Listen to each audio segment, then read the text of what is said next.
Welcome back, Billy. Hey, thank you. I've missed you. Have you? Why?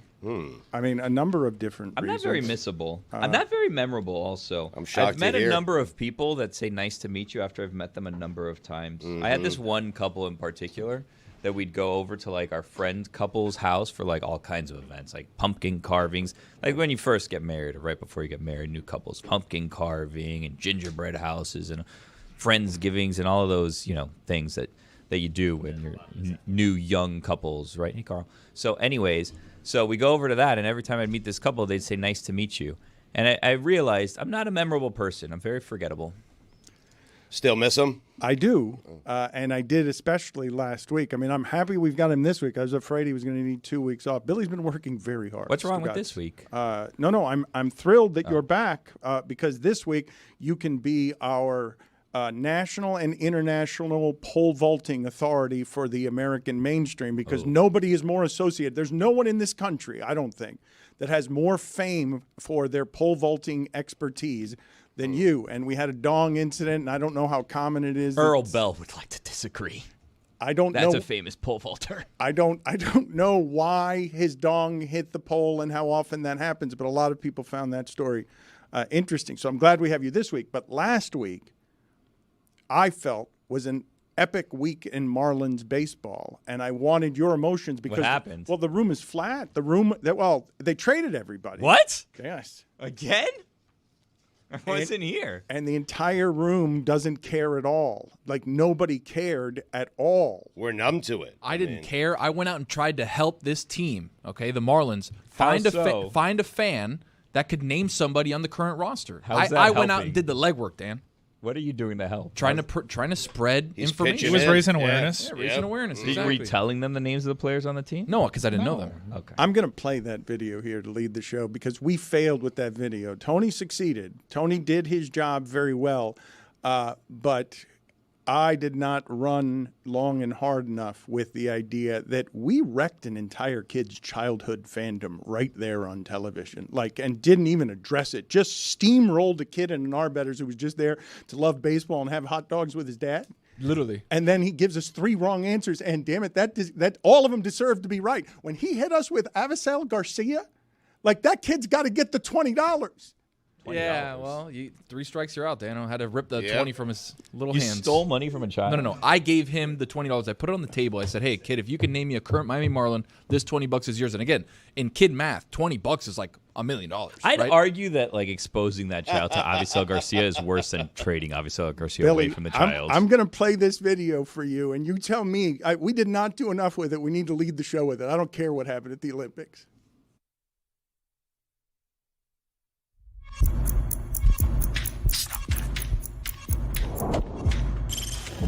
Stop that. Stop that. Stop that. I hear him chat to the noise. Move too quick, can't stop for the talking. I hear him chat with the walking. Just too sharp with the prize. White girls let it tell me I'm awesome. Yeah, hot like fire on the pan. If you wanna touch me, please use caution. Cold like 0 degrees. I'm out the cage, gotta let out the beast. Revolutionary, gotta let out the streets. Locked in a cage, I'ma let out the sheets. You came for one man, forget my peace. You take the west, I'll take on the east. I'ma put him in the cage, never let out the. I hear him chat to the noise. Move too quick, can't stop for the talking. I hear him chat with the boys. Not so tough, but man's keep walking. Yeah, just too sharp with the prize. White girls, let it tell me I'm awesome. Yeah, hot like fire on the pan. If you wanna touch me, please use caution. Stop that. Stop that. Stop that. Welcome back, Billy. His first moments in the chair, Hey. and he sees me. He looks at my face and sees me enraged because I asked for something on Saturday morning, and right now what's being shouted from the other room is just stall for 30 seconds. Yep. Stall for 30 seconds. Little stretch, Dano. Yeah, a little stretch. While Billy, our panicked head of Meadowlark Audio, came in here and you said, hey, Carl, because he hands me a sheet of paper while you're talking that just says shrinkers on it. While I'm stretching. Shrinkers coming up. Well, good news. The video is ready if you want to go to that. But shrinkers, Be stretched. I'm handed a piece of paper. Stugotz, this is why I'm saying this isn't the best way to do this on a Monday morning after you've had a weekend of planning, okay? Mm-hmm. Stugotz, tell me what shrinkers are. The piece of paper that I was handed while Billy was talking about his vacation travails. I have no idea. I'm thinking like shrink wrap. I don't know, like a machine. You put something in, it shrinks it down. You know? Okay, let's be slightly more organized than this. Just Shriners are the ones that drive around in the little cars. Slightly more. Right? They're characters from Beetlejuice. They'll be here in a little bit. What? Yeah. Yes. Shrinkers are going to be here in a little bit. I understand. I'm glad the planning of the weekend has gotten to you guys and everybody's confused by what it is that I'm talking about. Shrinkers are coming into studio? Yeah. Yes, something known as shrinkers. Okay. But before we get to that, they Weird. tell me they now have this video. And I really do feel like we failed, Billy, because this kid knows his baseball.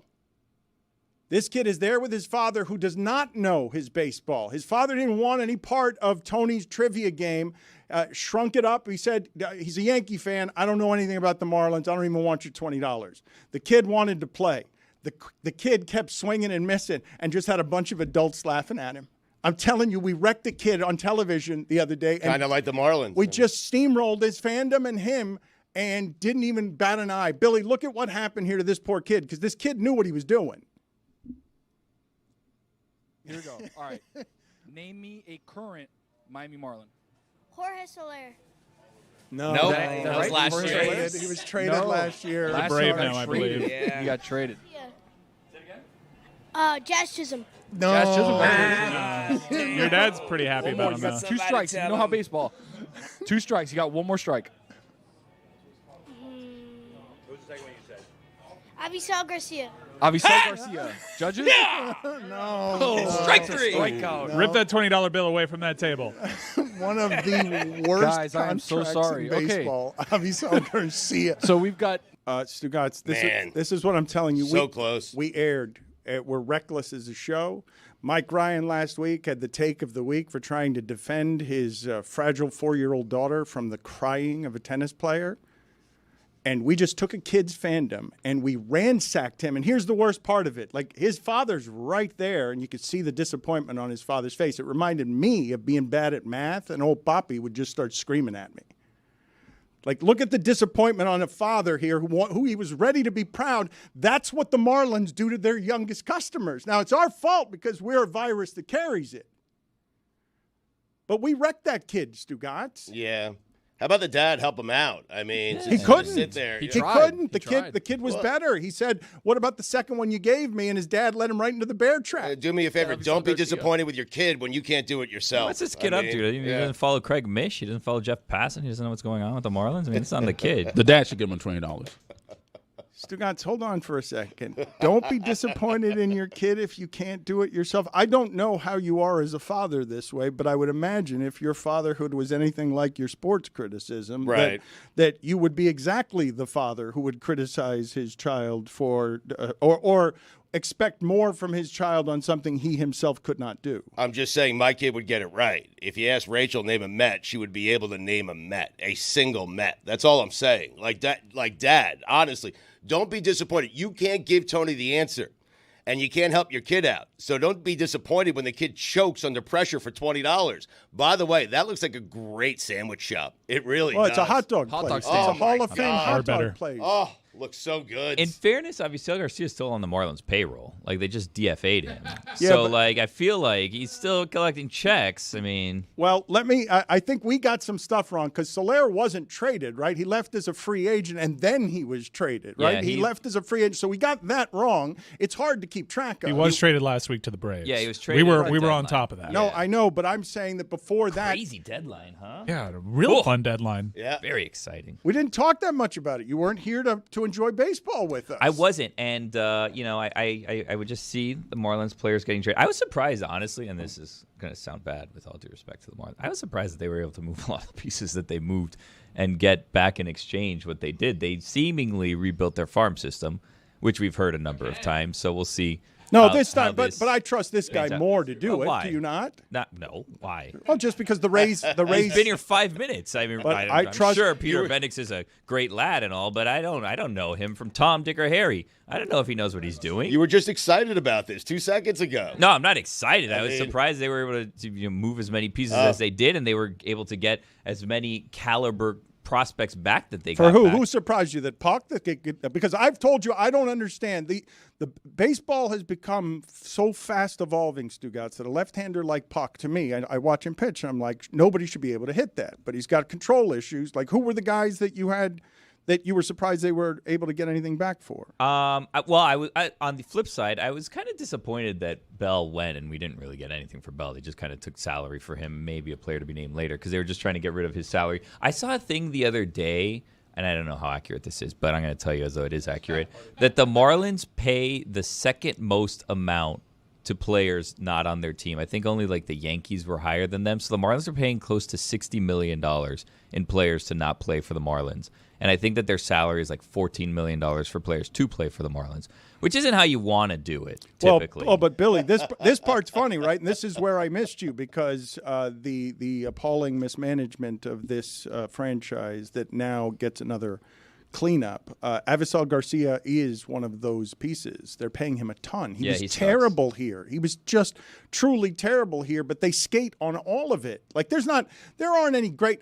I'm curious what you think of this, Stugotz, because Thomas out there was telling us while they were booking shrinkers that he saw that 40 Marlins fans were on a flight to Atlanta to watch the Marlins split against the Braves. Big series. Big win. Well, not a win, but split. That's dedication, man. And so he was wondering what a sad trip it was for those Marlins fans. And what I thought to myself was how this show had failed those fans, because this show stopped caring about shit like last week, and those fans still care about that stuff. It's not the show's fault. It's not our fault. We stopped caring about the Marlins because the Marlins have given us every reason to stop caring about them. I mean, I imagine they booked that trip before the trade deadline.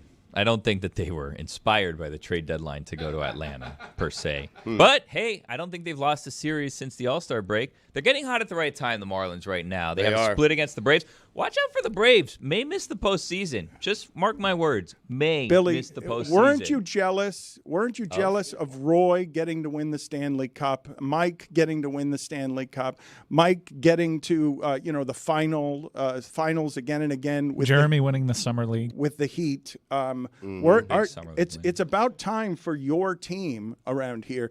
Do you know how much joy our show would get from you making some sort of run because they fixed their farm system and they didn't have all the incompetence that they've had for so many years down here? I think my value to the fans is my misery.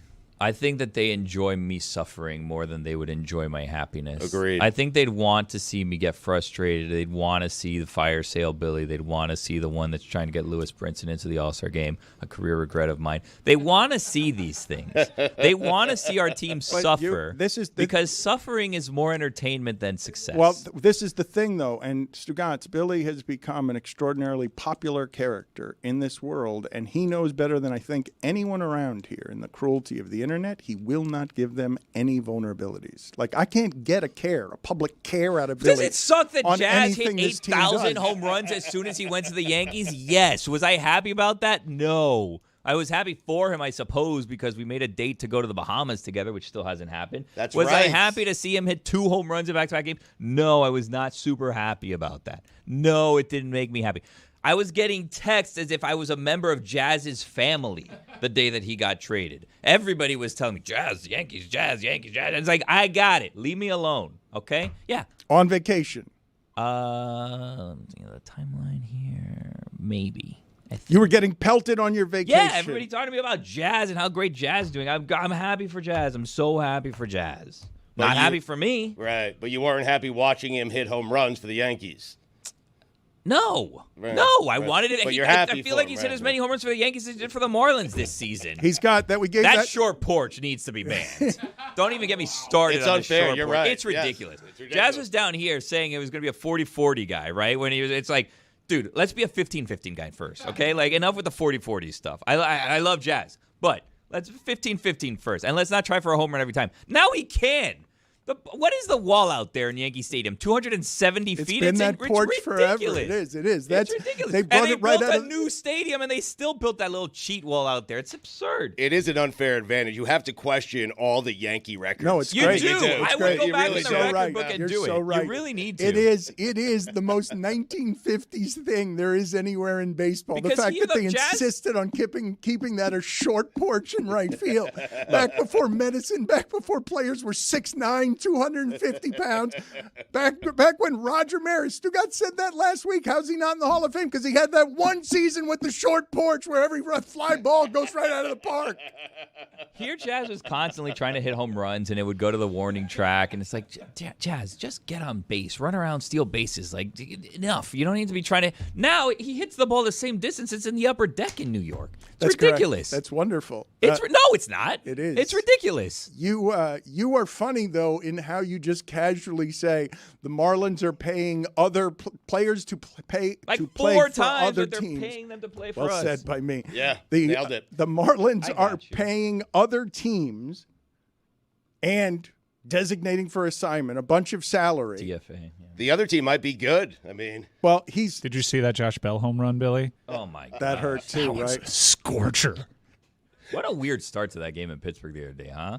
There was a triple, and then there was an error, and there was a home run, and back-to-back home runs. Rough day at the That's office. one of the hardest hit balls I've ever seen in my entire life. wait, but do you guys agree with Dan? Like seeing Josh Bell do that, did that hurt? Like, who cares about Josh Bell? I don't care about Jazz. Well, and lamenting like the suffering that the God Marlins damn. fans. hurt. Josh Bell. you're- Well, Josh wait a minute. Bell was a Josh big part Bell. of a He playoff took team that was a cup playoff of team last coffee. year. Stugotz, look, I understand you don't care about anything, but the I mean, man come took a on. discount because he enjoyed the 4 good minutes of baseball we had down Yeah, here. thank Did you. he take a discount, or did he realize that the money wasn't out there last Now, offseason, so he opted you in to get think so? $18 million a You year? think- Oh, yeah. You think that he was going to get $18 million a year? I from like anyone him else? as a player. I do too, but the market last year dried up. He wasn't going to get $18 million. You don't think from that a was team. about enjoying Blake yourself? Snell wasn't on a team. He won the Cy Young and wasn't on the team until like a week before the season I didn't started. know that. And then I he did not know sucked, that. and then he pitched a no-hitter. He had 2. And no one cares. He, I mean, he had it's 2 amazing. Cy Youngs. Here's the thing about Blake Snell. Blake Snell, and this is like a popular thing that did, goes around. yeah. Okay, so Blake Snell has 2 Cy Youngs, right? And before he pitched his no-hitter this past weekend, had never gone into the 8th inning of a baseball game. 2 Cy Youngs. Nolan Ryan has 7 no-hitters and 0 Cy Youngs. What are we doing with you trying to foul a ball off of Nolan Ryan? Have we done anything? Well, I'm ready whenever he wants to show up. I'm here. Yeah, I'll do it right here, right We'll now. send you to Houston. If he- We're gonna get a No, sponsor. he's got to come to me. I'm not going to Houston. What do I do? By the way, Houston. Didn't lose anything in Houston. Jazz home runs in Miami 8, in New York 4. We had the stat last week that he had No, it's not. 3 multi-home run games as a Marlin in 401 tries. He had 2 in 3 games as the Yankees. And what I was trying to spit out earlier is you have to admit it's amazing mismanagement when they put you in the same breath as the Yankees for erasing mistakes by just paying for them to go away. Like, that's unbelievable. The Yankees are a payroll for all time for 50 years. They're always one of the lead payrolls. The Marlins cannot be in that company, but let's move on to It may other have been subjects. the Mets, but you don't want to be in the Mets category either. They're Either a one. disaster. It may have been the Mets. Even though they've been hot. How are the Mets, Stugotz? The Mets are good. The Mets are a wild card team right now. The Metropolitans. It's a rebuild for $300+ million. I mean, They did it the perfect way. Everybody gave up on the season early because Ron Darling and Keith Hernandez were just sobbing in the booth saying this is the lowest it's ever been, and then they fixed all of that. But I wanted to get something from the weekend, Stugotz. Do you have any idea whatsoever what happened with Noah Lyles? Noah Lyles. Okay, so you don't know who Noah Lyles is? Olympics, getting warmer. track and field. Ooh. Do you know what happened with him or no? I know he won something. Do you know how he won? Because him winning wasn't interesting, but all of it. I think we can all agree that is artistic and symbolic that in 2024, the way we decide athleticism is with technology. Because I still don't know who won that race. Like, you tell me he won by 0.05 seconds, okay, but that's usually horses that do it by a nose. I've never seen human beings do it by a nose. And that announcer will be haunted for the rest of his eternity. No one had a worse moment in track and field than that guy. So let's tell Stugotz the story and get him caught up on the weekend, because I wanted to get to other stuff, including Stugotz thinking that Adam Vinatieri should be in the Hall of Fame. Mm-hmm. But what happened with Noah Lyles was the story of the weekend, because there's never been a race that close, and you've never had an announcer name it for the wrong guy for eternity. Like, what, Tony? You're shaking your head. Yeah, I mean, come on, Dan. It was a photo finish, right? We're looking at something where 3 guys are about to cross the line at literally the exact same time. Like, as a play-by-play guy, you're like, God, can somebody pull away here? It's like, how do you call it? Well, but you can't call it for somebody else. You can't call it for the second-place finisher. No, man, that guy will eat his face off. Like, announcers who care about that stuff, they get one chance like that for all time. 100 yards, hard to pull away. I mean, 100 meters. Oh, whatever. He decided it was a very close race, and it looked like a photo finish as it was happening. And, yeah, there was a late surge. And I think everyone, initially thought that maybe that was the result, possibly aided by the play-by-play guy. But you got to lean on what's the finish going to be here, like, or just really accentuate the fact that it's close. But he decided to go for it all and decided to back a winner for an iconic call, and he just missed out on the winner. It's like the was it Miss America, Miss Universe, where they called the wrong person? Yeah. That was a tough one, too. Yeah. Was that Steve Harvey? Was it Steve Harvey? Yeah. He rebounded. Yeah. Look at him. He sure has. Track's weird, huh? It has to be your chest that goes across. Because if your foot or your arm goes across first, it doesn't matter. Yeah. Your head. I didn't understand that rule because it's a weird one. Jamaican dude definitely had the foot down That's first. what I'm saying. If you just see the still, it's super confusing. You're like, wait, this person looks like he's like the 4th closest. Let me to hear line the here. call here, because this is for all time. You get one shot at this. This is when we're all watching. These numbers for the Olympics are huge, and this is one of the signature events. You got to get this right. You cannot go back and fix this after you've done it.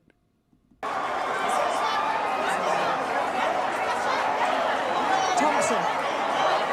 Noah. I think it was Noah. You got Michael Johnson's watching the race, and he doesn't know what happened. That's not the call, though. The guy, we can't play the call. It's the Olympics. Very expensive. Very expensive. He called the wrong winner. I mean, you got to call him as you see him, Dan. No, you got to say it's a photo finish. That's the bailout. Yeah, I know that you were trying to get to the end, but you said the fact that he won isn't interesting. Yes, it is. It's very interesting. He talked a lot before this Olympics. He's also overcome a lot.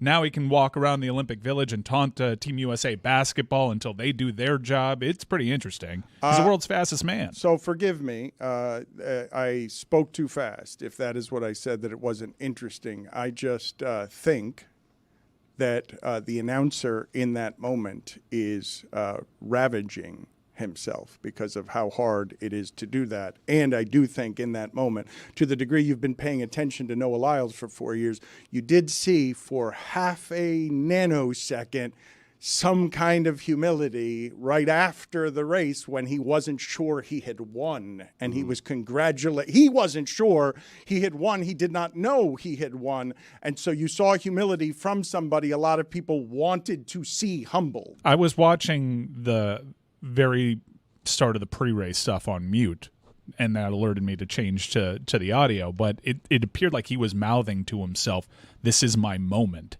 as he was getting ready. So to have that pre-race routine, to have that race, that finish, him tear off the Lyles placard from his chest and hold it up in the air, it was pretty iconic.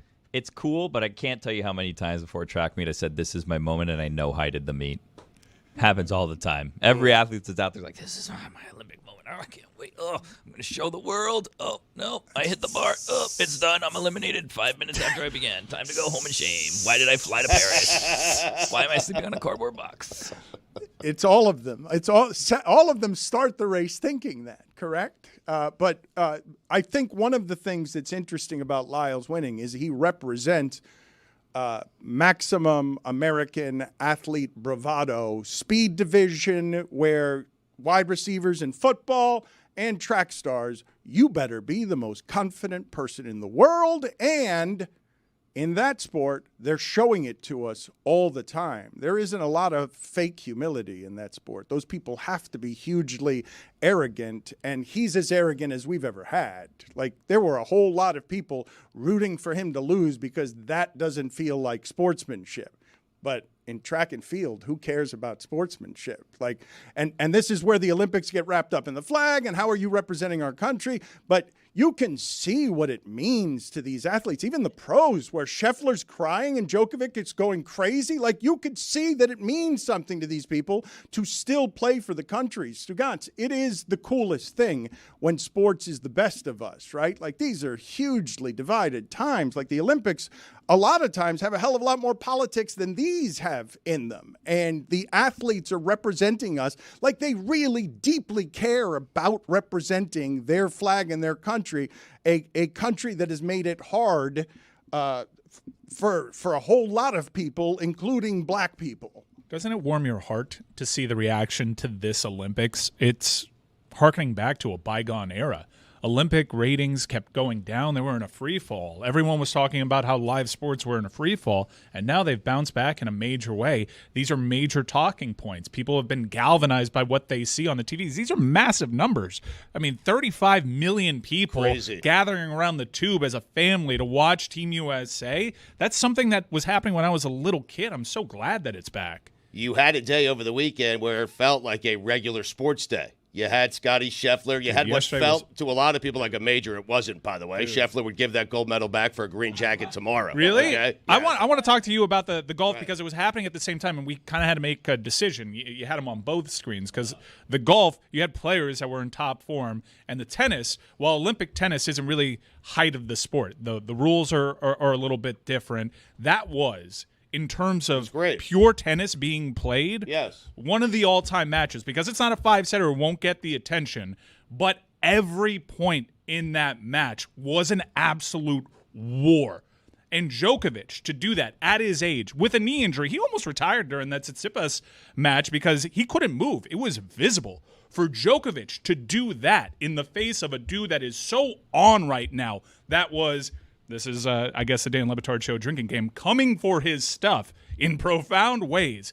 That's why you saw that reaction, because, yeah, it's a golden slam for Novak, but he realized I just did something that I myself doubted. Entering that match, he was a substantive underdog in ways that we haven't really seen. That was probably the most impressive thing I've ever seen Djokovic do. Whoa! On the other side, you had Alcaraz emotional that he let down his country. So it was a great moment. I'm just saying Djokovic gives that gold medal back if he can have the Wimbledon title. I'm serious. Like Alcaraz won the one that you want to win. Wimbledon. Dan, know what? My larger point is, DT, I don't care. My larger point is, tennis, golf, they were not Olympic sports when these guys were born. They didn't grow up wanting to be Olympic champions. They grew up wanting to win the U.S. Open in Augusta. That's it. This is what I will tell you about what we're presently experiencing, because it is pretty cool, Stugotz. We hit sort of a breaking point with the pandemic on just how everybody got battered in the head right after Kaepernick and that stuff in sports. Battered in the head with George Floyd marches, and things are going to change now, and things are going to be different. And then the pandemic, Olympics happened, and nobody was watching any of that. And now, as live sports are king, as the streaming services are going to fight it out, Peacock's just threw a haymaker out of nowhere for Stugotz, for the streaming service fight that is for all our dollars. I don't know if you saw, Venue's now going to cost $42.99. If you want ESPN and Discovery and Fox, it's going to cost you $42.99 a month. Apple raised its prices because it can. Couple bucks up, just because it can. They don't need your money, but it's a couple more bucks. They're raising it. Peacock has been pouring so much money into this. They just got the NBA. And holy shit, the noise they've made with these Olympics, covering them correctly. And Stugotz, this is one of the few times in our entertainment and broadcast history as sports fans that we're all going to the streaming service to make the numbers jump huge past Amazon football, because this is the explosion. Hey, aren't sports great? Yeah, in streaming service land, it's live sports are king. They're going to make or break everything you're doing for billions and billions of dollars. For these games to, so far, feel pretty apolitical at a divisive time, just making people feel good about winners. We win, we win. And when they hand it off to L.A., Tom Cruise is going to do a closing stunt, it's being reported. So he's doing a closing stunt at Paris, and then but that's just half the stunt. because then he's taking the flag and he's skydiving into the Hollywood sign, not into it, but around it to deliver it to Los Angeles. The whole way? I'm A zip line the whole way. I would not count him out. That this is a transatlantic squirrel suit situation for Tom Cruise. I would one watch shot. that on Gold Zone. He's going to take Just him there like, one shot. He's going to slingshot from Paris to the Hollywood sign with the torch the whole way. He's going to get there in 9 now seconds. we're talking.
Have you guys noticed and been surprised by what a giant noise the Olympics had made? I legitimately, when the Olympics started, before the Olympics started, I could not remember in our history as a show us ever having a moment from the Olympics that we were excited about together as a show.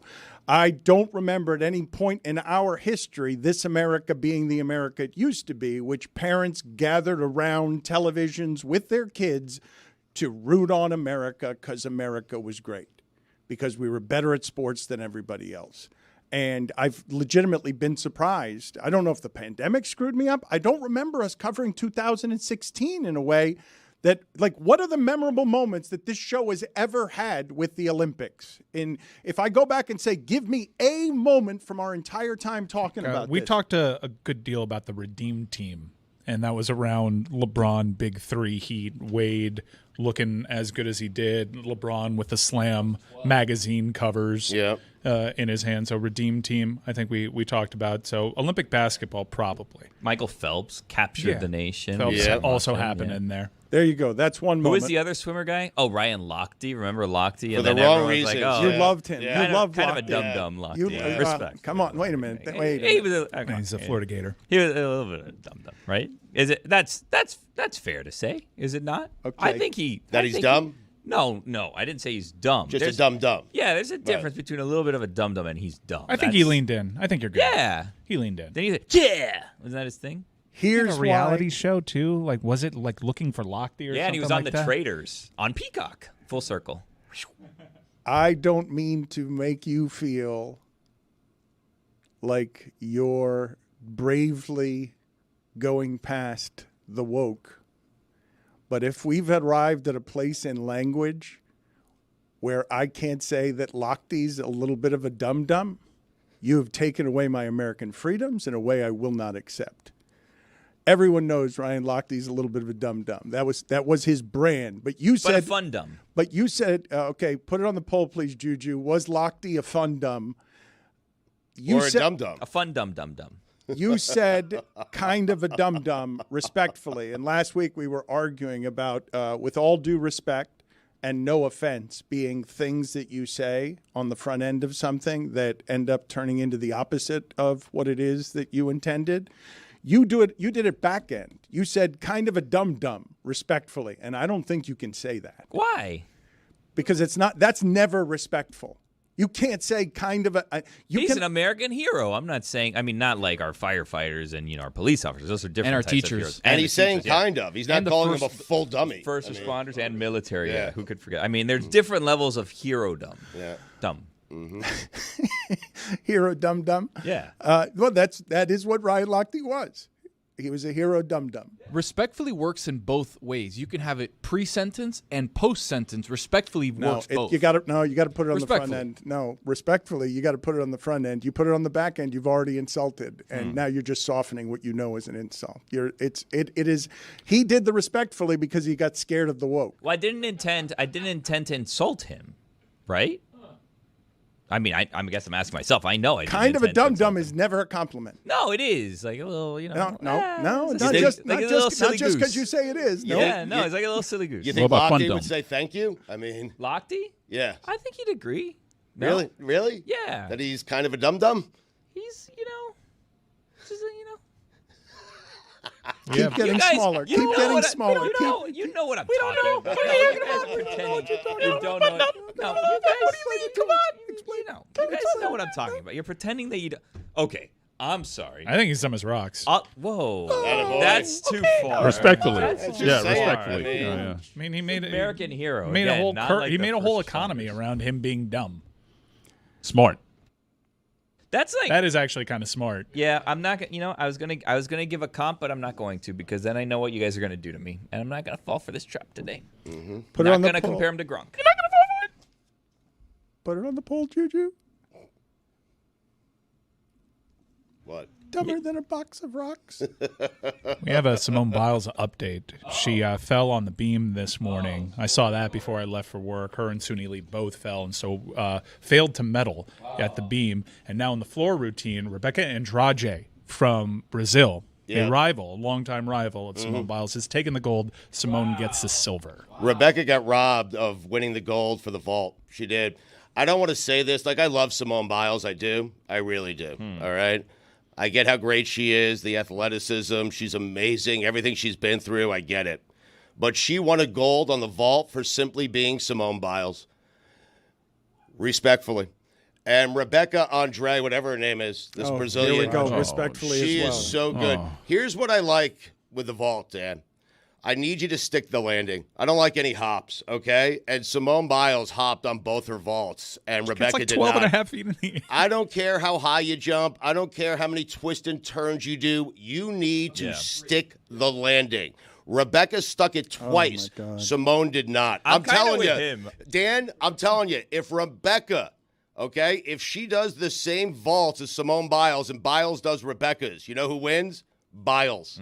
That's what I'm trying to say. You like that double step, that little hop? Like when you I like it. land, I want you to Stick it. plant, stick it, blow out your knee if you have to, but you stick. Kerry Strug didn't do that double step. Don't twist, don't turn, jump straight up in the air and just stick the landing. You do like that, Like and a then you pencil. hold it. Yep. If you do that and then you go back, I feel like it's not. That's not vaulting. The hops, I mean. Mike, you whimpered in the middle of that, the only context that matters, as these two criticize a little hop from Simone Biles because they do their job with such perfect dismount. This isn't like some random competition in Tuscaloosa. Like this is the Olympics. Right. Like we want sharp. If you're gonna give a gold, give it to someone Right. that's sharp. Well, but You don't win reputation medals, Dan. Exactly I mean, right. come on. okay, but I understand in this country we're now celebrating ignorance as expertise. I understand that we're doing that. I would just say to you that when Mike whimpers, she's 11 and a half feet in the air, which I think is higher than any of the men can go. Like it's an unbelievable height. She's allowed a bit of a hop, even though you two would like her not to hop, because she's doing something no human being is able to do at that height. There's a degree of difficulty in what she's doing, and you don't have the savvy to understand it because you're ignorant. Oh, you're next level. Oh, wow. I don't respectfully on that one.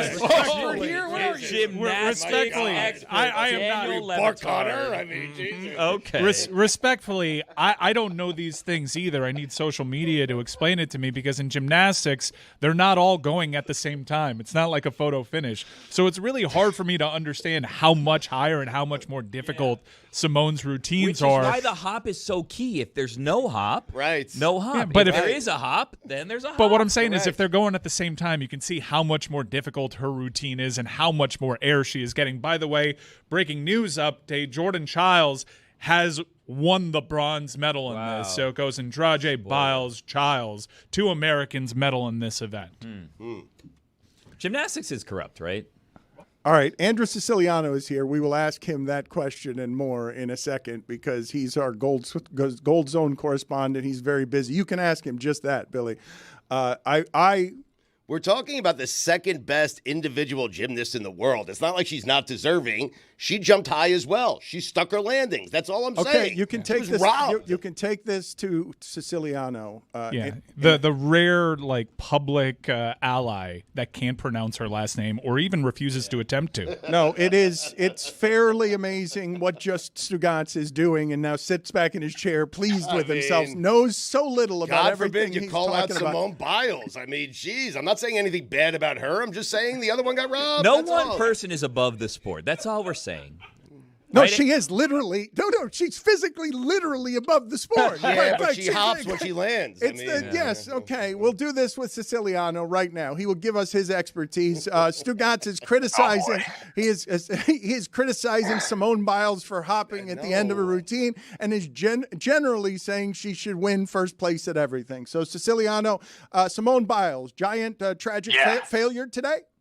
Oh, God. No, she just won silver. And yes, she did step out, it looked like twice from where I was watching. Sorry, guys. I was in makeup. I was kind of looking and had the monitor on the wall. But the news here is that Biles got silver, but Jordan Childs I guess there was a score adjustment. It looked as if she was on the podium. And then all of a sudden, she's now got the bronze. So I'm trying to figure out what happened. My phone's blowing up. They've gone silver, bronze on floor. And it looked like Biles had silver, but Childs didn't get there. And then all of a sudden, Now they go silver bronze with an Andrade taking the gold. Hi, guys. Welcome. We appreciate you being our correspondent. We know you're very busy. Go ahead, Billy. Ask him your question. Is gymnastics possibly corrupt? Oh, wow. Wow. I got some phlegm in my mouth, yeah. It's okay. Vacation. Yeah. Is gymnastics possibly corrupt? I mean, it feels like there's a human element of scoring that you could just kind of give anyone anything that you want to give them, right? Yeah. I'm not the gymnastics expert, but I would say that for years, look, anything that's judged, right? Anytime you go to a scorecard, you're going to get people to disagree, right? I mean, look at boxing for all these years. It goes to the scorecard, and you're like, really? I didn't see that score. So I'm not up on the exact, like, oh, she stepped out. That's a little deduction. Sure, yeah. But like all the little intricacies on the balance beam and the rings and everything, like I don't know. The one that got me yesterday was the skeet shooting. Did you see that? It was between Chile and Great Britain for gold, and it came down to the final one and the final shots, and the British shooter clearly hit the whatever the heck you call it, the clay pigeon, except it didn't blow up. And and they said, you missed it. And she starts pointing and pointing and pointing. And if you look at the replay, there's clearly a chunk that comes off. I mean, she hit it, but it didn't blow up and there was no puff of smoke. By rule, that counts. But they have 3 judges and they conferred and they all went, nah, we didn't see it. But she hit it and they said she missed it. And the Chilean shooter got the gold right then and there. And she argued and argued and argued. And it's not like you're arguing with the guy about whether or not you fouled the shooter. She actually has a gun. She is a shooter. And they didn't give it to her. She got silver, but she hit it. They should still be going.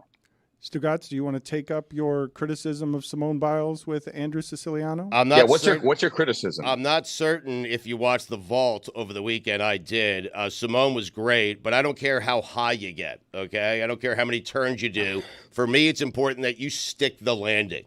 And she did not. She had the hop on both of them. She had the hop. Yes, and I feel like Rebecca. I can't pronounce her last name, but she's a great gymnast. Andrade. That's why you're good, man. I got to tell you. I feel like her jumps, her vaults were better. She stuck the landing on both. She should have won the gold. The only reason she didn't is because her name is not Simone Biles. Your thoughts? No. Okay, so I get what you're saying, but here's why Simone Biles won. Okay. She is doing a vault that quite literally nobody else can do. Right. It is considered the most difficult vault in history. She invented it. Mm-hmm. Basically, well, she didn't invent it, but she's the only one that can pull it off. Well, land the plane. Her degree of difficulty is so high that she's already, if she could pull it off and at least come close to sticking the landing, right, she's going to win. And then afterwards, she said, if by chance she comes back for LA in 28, at which point she'll be 31, which may as well be like 85 years old in gymnastics, that vault's retired. She's not going to do it again. So she's going to have to come up with something else to do in 28 in LA if she comes back. But what we just saw there on floor, there is a good chance that is her final competition, period. Like, it's over. Andrew, I'm just saying, she doesn't stick the landing, okay, for a jump that she invented. Land the plane. She steps out of bounds twice. She wins a silver. I mean, what are we doing here? So what you're also saying is on her career, possibly, if she retires, she didn't also stick the landing by only winning a silver. Stugotz, professional critic. Yeah, are you the guy that when the plane lands and there's that little bit of a hop there? Yeah. Right? Yeah. I don't clap. Do you stop by the cockpit on the first of all, nobody should ever clap when the plane lands. Like, Agreed. what the hell is going on? Thank you. He's supposed to land the plane. Yeah. But are you the guy that opens up the cockpit door and starts like giving crap to the pilot because there's maybe a little bit of swerve there or a hop when the 737 hit the tarmac? Yeah, tell him he choked. Right. We got overpaid. We've got the rare Latin two Americas that we can hit Siciliano with. He's not traveling to any Latin American countries. Any Hispanic flight. Any Hispanic Dominican Republic to Puerto Rico to Cuba. Oh, it's great. Yes, we need to clap just in case. Hey, we made it. We made it. Are you kidding me? I've flown Copa to Panama City 100 times. I am Star Alliance guy here. Yeah, all the time. What are you doing? No, Panama I've been there, City, done that. Okay, but because when you go to South America, and I've been to South America plenty, too much, inside baseball here. It's easier if you want your Star Alliance, if you want your United miles. to just from LA go Copa through Panama City. And plus Panama City Airport, there's no passports. You just go to the next gate. It's the easiest thing ever. Yeah. All right. So Siciliano, when you land in the DR and our people Yes. are applauding, are you staring at them and judging them? Is that what's happening? A whole bunch of Hispanic people and you're saying, no, don't clap. That's his job to land the plane. And we're like thrilled that he did his job correctly. One. No, Way to I go, think it's Juan. idiotic to clap. No, I don't get the clapping thing. But when you land at the DR, you're only like 20 minutes away from the Guardians Winter Ball facility. And as a big Guardians fan, I want to check that out. So just get me off the damn plane. Right. Put it on the poll. Are Hispanics more grateful for life than Andrew Siciliano? Clearly. I don't get the clapping. I don't get the clapping. Clearly, you don't get it. You like judging Hispanic people for being thankful that they landed safely. It sounds like you and Stugotz are on the same side here. Stugotz is saying, like, you know what, Simone, land the plane. I'm not going to clap until you land the plane. No. There's a difference. You guys are saying the same thing. I feel Simone like. lands the plane. She lands the plane. With a hop, though. It hops and it skips. Andrew Siciliano, I want to talk some football with him and some Hall of Fame with him. But before we do that, just as a professional broadcaster who I imagine, as good as you are, that you're at least a little bit of a perfectionist, if you had called the Noah Lyles thing with the wrong winner, what would your next 4 years have been like, and how much would you have eaten your entire nose? It's tough. Lee has been amazingly humble, and he just tweeted, "Hey, I saw it one way, and I got a little ahead of myself, and congratulations to Noah Lyles." I'll be honest, I was back in the hotel room watching there. My shift had ended maybe an hour earlier. I thought, naked eye, Chisholm won. Because with 7-8 meters left, like the final 10 meters, Lyles was not in front. And my brain was like, oh yeah, Thompson won. But clearly he did not.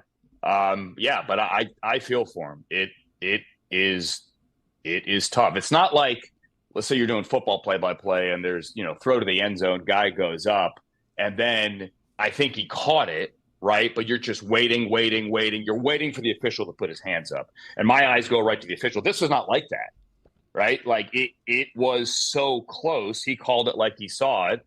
And then clearly here, it's not, that's not even the shot. It's the clavicle, right? As Tirico explained later when they went back to the studio, and as Otto Bolden said as well, it's like get the clavicle over.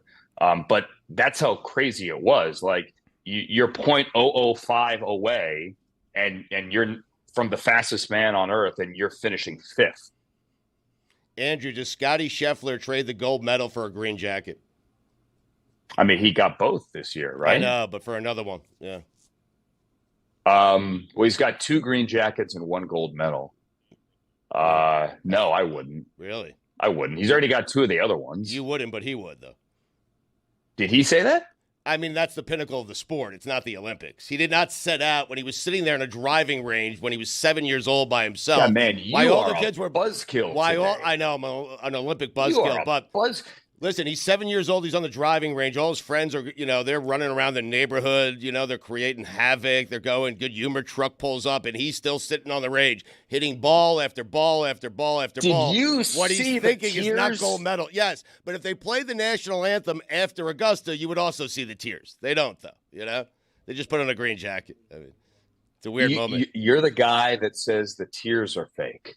Well, I'm not saying the tears are fake. The anthem can draw the tears out of anybody. I mean, that's all I'm saying. Did you see Djokovic? Did you see him crying? I did. Right? Yes. Okay. Yeah. Yeah. Well, let me ask you this, though, since you brought up Djokovic. You think he'd rather win the match he won yesterday or beat Alcaraz finals of Wimbledon? I mean. That's a good one. Thank you. Yeah, but, I mean, he had already won Wimbledon. Yeah. True. I guess it's and where his you're at. His knee was shot. That's yeah, fair. exactly. Andrew, he was 37. Andrew, yeah. as I want honesty from you here, okay? Pure, undistilled Siciliano honesty. This is about me and Hanson today. No, it's about you and Stugotz right now because you are a craftsman and you have seen what has happened to our industry over the last 20 years. him doing what he just did when you're preparing 16 hours every night on what it is that you're doing so you can be more expert than you actually are. How enraged right now are you with Stugotz's sports radio takes from another time? I mean, you are get off my lawn, man, right now. Yeah. I mean, I'll be honest with you. At that point with Scheffler yesterday, I'm thinking, can Fleetwood somehow get a birdie here on 18? Yeah. To force, because I think they would have had to have played 18 again, which is a 471-yard hole nicknamed the Hole of Death. If you remember the Ryder Cup in 2018, I mean, that hole is absolutely ridiculous. So I kind of wanted the playoff there. But the Scotty Scheffler tears, I thought were pretty cool. Maybe I'm just a cold heart. Maybe I'm just a softie. Yeah. You still love sports, though. Like you know that Peacock is knocking everybody out with all of its coverage, correct? Like this is just. I'm a bit taken aback at how the Olympics have grabbed America again in a way that I have not felt in a while. You know, I had this conversation with somebody last night. The games have been that good. I really do mean that. Like, I mean, Noah Lyles, the build-up, and then he met the hype. The Djokovic moment yesterday, even a moment for Kristen Faulkner, and I'm sure this is not a headline today, but did you see, is an American woman from Alaska who won the cycling road race yesterday. She's 31 years old. I'll tell the story real quick. 31 years old. She rode at Harvard, so she's an athlete. But then she was like a lot of Ivy League kids, went to New York and worked in finance and Wall Street, and, career was over. She went to a cycling clinic in Central Park a couple of years ago, like something to do on the weekend with a friend in Central Park, and went, oh, wow, I like cycling. Like 5 years ago. She just won gold in Paris and wasn't even supposed to be in the race. She was a fill-in when one of the other Americans tapped out. Oh, hey, you're up, Kristen. And she wasn't leading. The two juggernauts were fighting it out like 5 kilometers to go. And all of a sudden, she comes from the middle of the pack and then blows by them and wins like by a minute. I mean, she dusted them and she won a gold medal. They said it was like as big a moment in cycling in 40 years for the Americans. So like those kinds of stories, yeah, that's why the ratings are so good. And plus, look, it's the middle of the summer. It's something to watch, and the Americans are killing it. So yeah, they're awesome. They're good stories to tell. Andrew, I saw on social media, and I believe you alluded to it earlier. Are you actually co-hosting with Scott Hansen today on Gold We Zone? are. Yeah, they sent out a press release and everything. So from between 2 and 2:30, that Red Zone multiverse actually becomes a thing.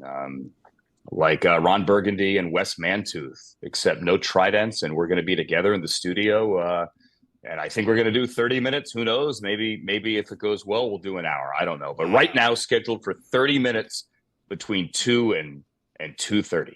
The Gold Zone broadcast 49 gold medals in 48 hours over the weekend, but I did want to get to some football with you. Yes, please. I watched some of the Hall of Fame speeches. It's I don't know. I'm a big Miami Hurricane fan, so I don't know how many classes I'll ever get like this again. So Devin Hester, real selfless act, took the opportunity to acknowledge others that came before him and some contemporaries, saying that guys like Brian Mitchell and Josh Cribbs should be in the Hall of Fame. I found that very selfless and very cool. Stugotz feels very strongly that if there is a line, Hester's the line. No one else gets in. He is anti-Josh Cribbs. I assume because of your Browns ties that you're very pro-Josh Cribbs going in. I'm pro-Josh Cribbs. I'm also, and this is going to sound weird, I'm pro-Eric Metcalf. I don't know if he totally has the resume, but as an offense, he's behind Hester on the returns. I think he has like 13 career returns maybe. But if you look at Eric Metcalf's stats, and he's a friend, Eric was a far better offensive player, far better. He had a 100-catch season. He was a 1,000-yard receiver. He was a heck of a running back as a rookie the first part of his career. A far better offensive player than Devin Hester, and he has double-digit returns. Now, I don't think he gets in. Josh Cribbs, clearly an amazing return man. And if you look at Brian Mitchell's total yards, so yards from scrimmage and then special teams yards, I think he's number 2 overall in the 105-year history of the game. So he's certainly top 3. So the idea that Brian Mitchell, when he's, I think, number 2 for total yardage isn't in Canton is absolutely absurd. He's a friend you just hit us with? He's a friend? I mean, we've hung out together. He was one of my favorite players when I was younger. We're from the same area in Northern Virginia.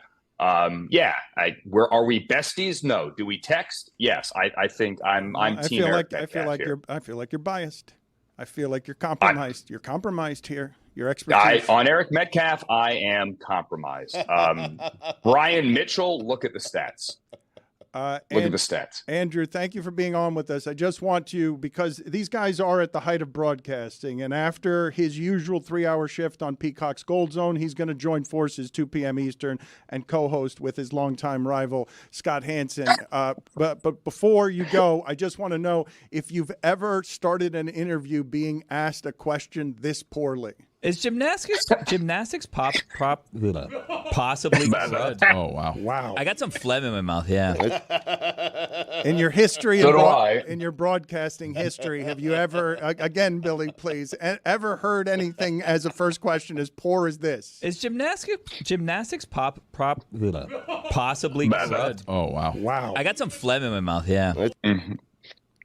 I had Mucinex over here because I have that issue as well. Do you need some? Yeah, man. No? Okay. Mucinex, always good with the phlegm there before the show. Siciliano, thank you for making time for us. That was the worst. Answer the question. I avoided it. Yes, that was the worst. Yes, I'm sorry. It's okay. Thank you. Thank you. We appreciate it. Anyway. Hopefully we can check in with you one more time before it's all over. Thank you for the time, sir. Let's do it, guys. All right. Tony, your top 5, I'm teasing it right now. Your Olympic top 5. I can't wait to get to it. We're going to do that next.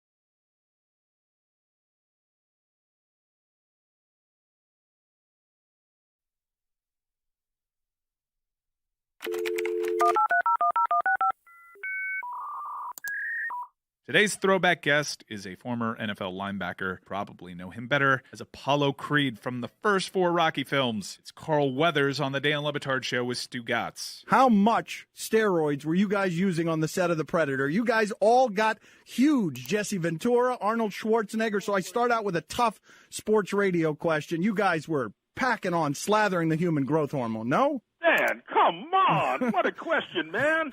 Clean. All clean, baby. All clean. In the gym. You guys were huge. In the gym, man. Look, Arnold took a gym down there that literally any professional would be proud of. Got to a point where at 4:30 in the morning, guys are in the gym. It's still dark out. But all we had to do was walk out of our hotel rooms down to this big, big room he had down there that he converted into a gym. And so all you had to do was get in bed, work out, and get in bed and work out, you know? So who was the strongest among you? The governor? The other governor? How did you failed? All these guys became governors, and all you did was go on to do Happy Gilmore. I know, it's shameless, isn't it? But guess what? I'm coming to Miami. Guess who's going to be your new governor in Florida? Take a look. Take a look at my direction, baby. Yeah. I'm going for governor of Florida. We do need a big, black, badass governor in Florida. There you go. Doesn't every state? Yeah, we absolutely do.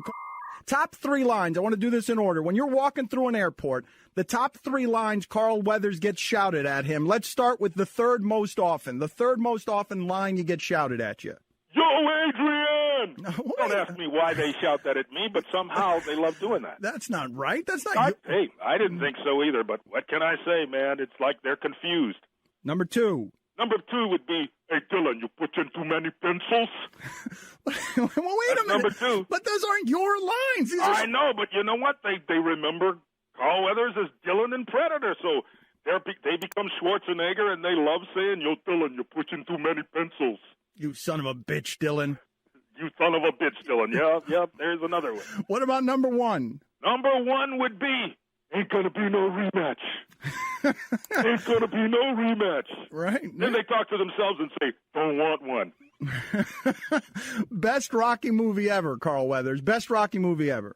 Hey, man, I guess it would have to be the very first one. It has to be number 1. Actors fear being typecast. Did you fear after Predator and Happy Gilmore you would become the guy who always loses his arms in the movie? No, not at all. I mean, you know what most actors fear is I'm never going to work again. That's the big fear. After you finish a movie, you know, it's like postpartum depression, man. You want to go back to work again, and so trying to keep finding that next project that you really embrace and love, and people are going to pay you to do, and all that sort of stuff. That's what I get down about. How did your life change the most, Carl, after you made Rocky? What happened? What happened to your life the moment after you made Rocky? I was in New York when the movie came out, and the day that the movie came out, literally walking around the streets of Manhattan, that day, nobody paid any attention to me, really. I was just another guy walking down the streets in Manhattan. And the morning after, it was a Saturday morning, walking down the street in Manhattan, the vendors, the hot dog vendors, all those guys you see out there with the carts were yelling, "Yo, Apollo."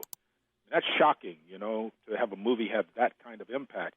How often do you hear it mentioned, if at all, that slow motion scene where you and Rocky Balboa, Sylvester Stallone, are dancing in the ocean, you're wearing those tube socks way too high, that it's vaguely homoerotic? You know what? It's a little frightening with those tight shorts on, isn't it?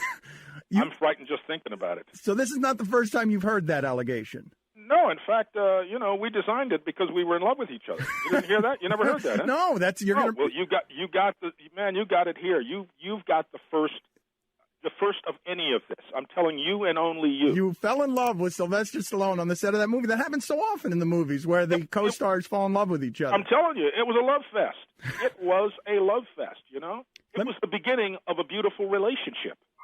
So what is the movie you've most enjoyed making in your entire career? What's the most fun you've ever had on a set? Had to be Predator. I mean, you know, you're wearing what you're wearing every day. You're in your fatigues. You're in the jungle, not worrying about makeup. You're sweating. You're with a bunch of guys who are all pumped up, and you're smoking cigars. How good does it get? Yeah, that's pretty good. It's pretty good to be Carl Weathers. Thank you, Carl, for being on with us. Hey, such a pleasure.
Roy, what are you laughing at? Oh, the stock market. It's bad. Yeah. It's bad. Why Not a is laughing matter? I Why gotta be is honest. that? Why is it? Why are you guys laughing at the stock market going into the tank? Because I said to Stugotz, I'm going to end up working until I die, which was the plan anyway.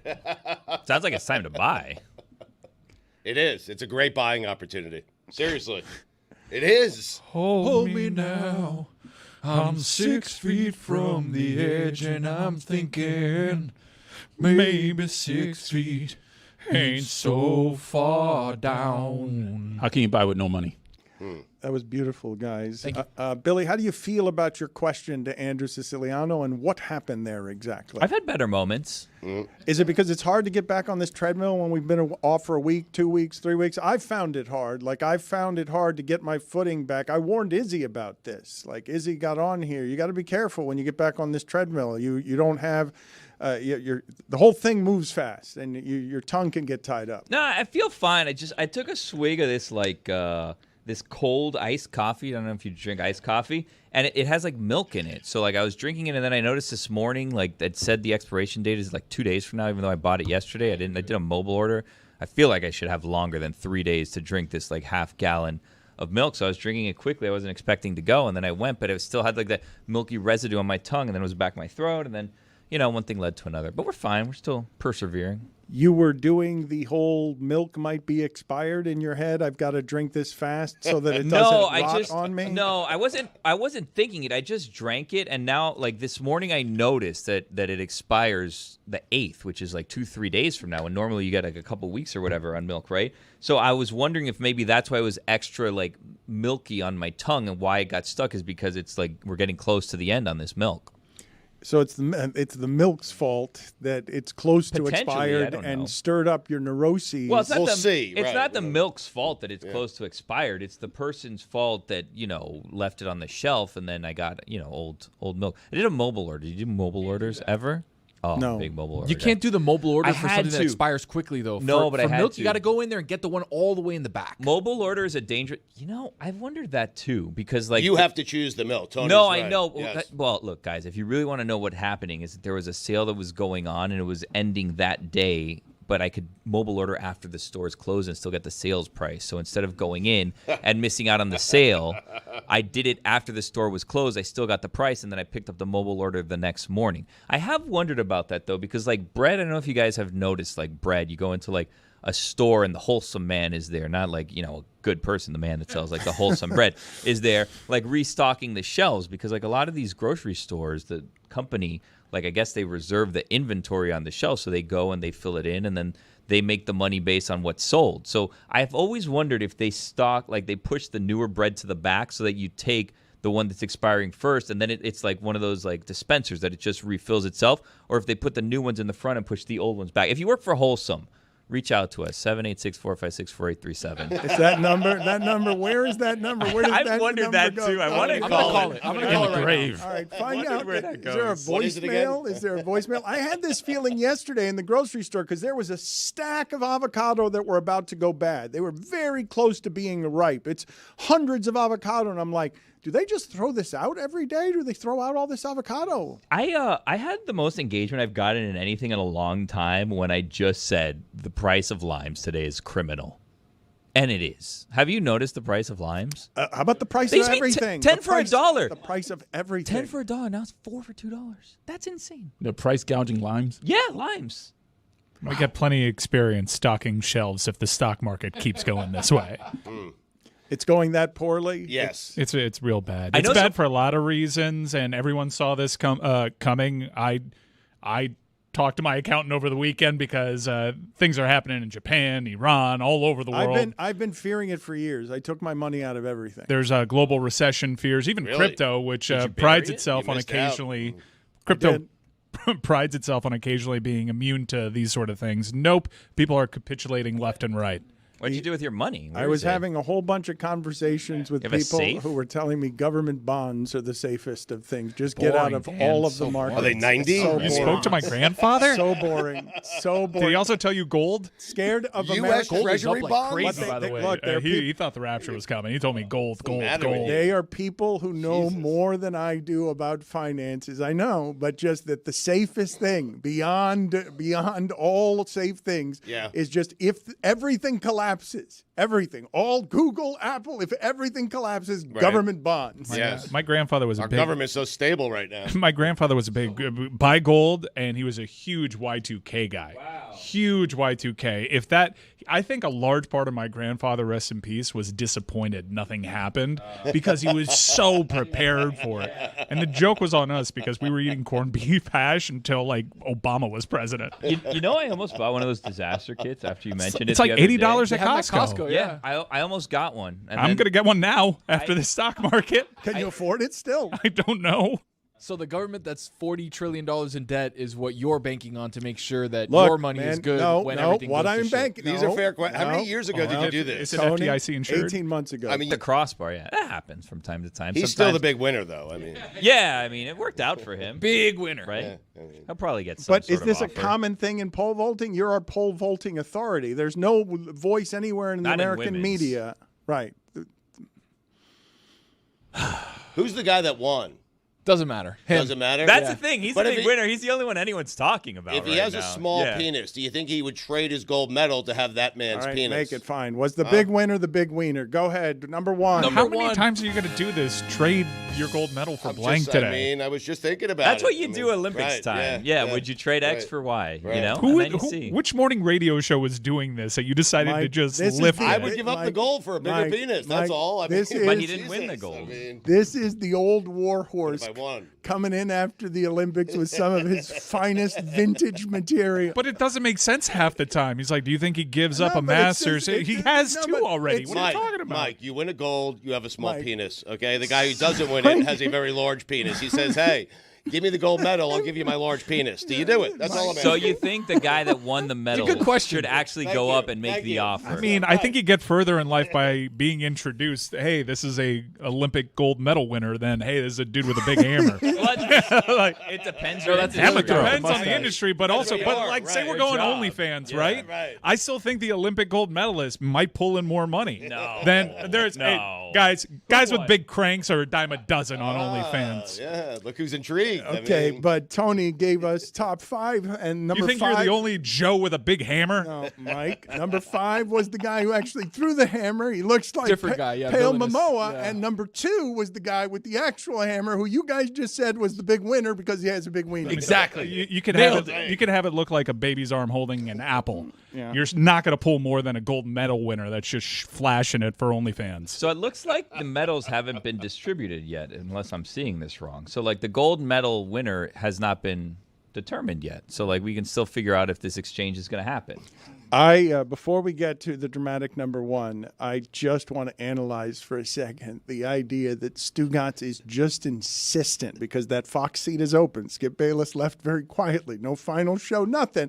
Stugotz came in today with, how do I stir debate? Okay, I'm going to go after Simone Biles and I'm going to trade everybody's gold medal patriotism for a penis or a green jacket. What can I trade it for? Because I want to embrace debate here now that Bayless is going out to the pasture. You got Djokovic sweating one of his 10 Australian Opens. Like I've never seen Djokovic react to winning anything ever quite like that. I think it means a lot to him. I know it does, but if you play the anthem after any of the majors that he wins, he'll cry there He too. He'll cried get emotional. before the anthem, I know. dude. Mike, it was a great moment. I love the match. You know I love the It was match. one of the greatest matches ever. I agree with you. You said it was the greatest. You called it. No, prisoner of it's the not, moment, no, the it's it greatest. doesn't. It's He not a knows better five than set. that. It's He not a knows. 5-set match. It's not Federer and Nadal at Wimbledon. Let's not get crazy, but it should be talked about as an all timer. It's not going to be because it's not 5 sets, but.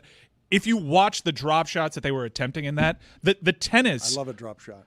I mean, That's your game. This huh? was Old your man game. this was your Old man match. game. If you Old love man a drop shot, they were going for things that defied physics. It was an incredible match, and Djokovic did that with a bad wheel. Yeah. It was unbelievable tennis. It was. You hit a drop shot on me, I walk off the court. I'm serious.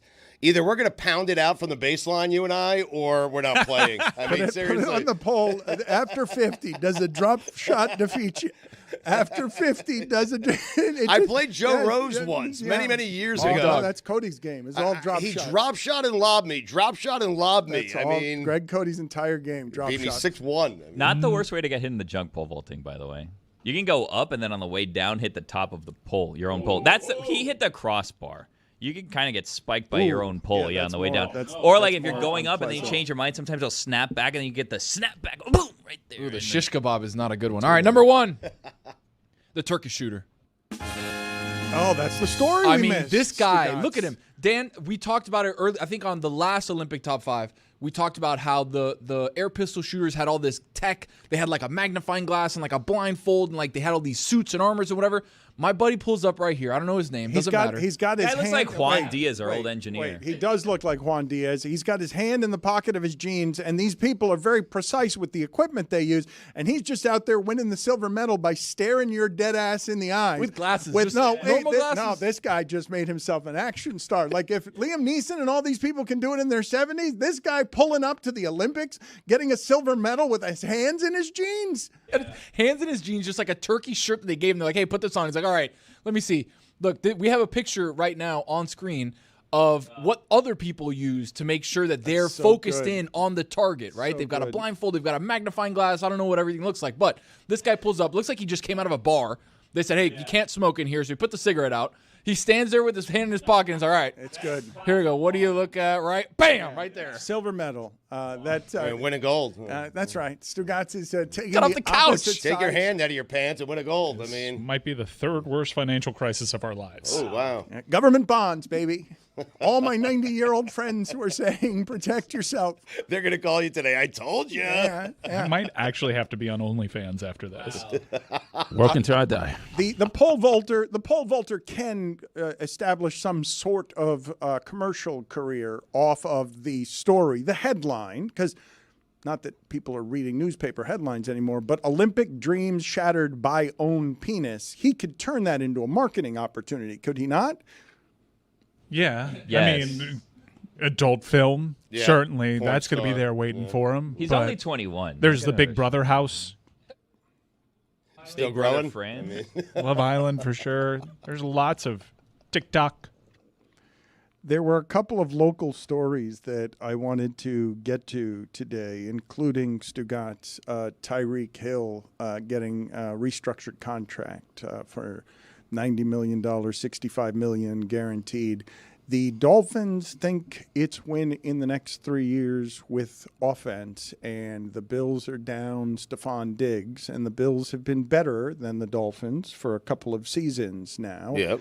And I don't know what the Bills are going to become. I do know that Josh Allen became very good when Stephon Diggs got there. And I'm confused, even with all the reporting I've seen, why that ends. But I assume, do I have this wrong, that the kid from FSU, Coleman, that I love is supposed to be, if Josh Allen is what we think he is, which is top 5 quarterback no matter what offense you put him in, he should not hurt from the loss of Stephon Diggs, right? They'll figure out how to replace that. If he's one of those guys, if he's Joe Burrow, if he's Patrick Mahomes, I mean, Mahomes won with Tyreek Hill, but then lost him and was still good. You say Burrow, and Dan, Burrow's had more skill help than Buffalo has had the last few years.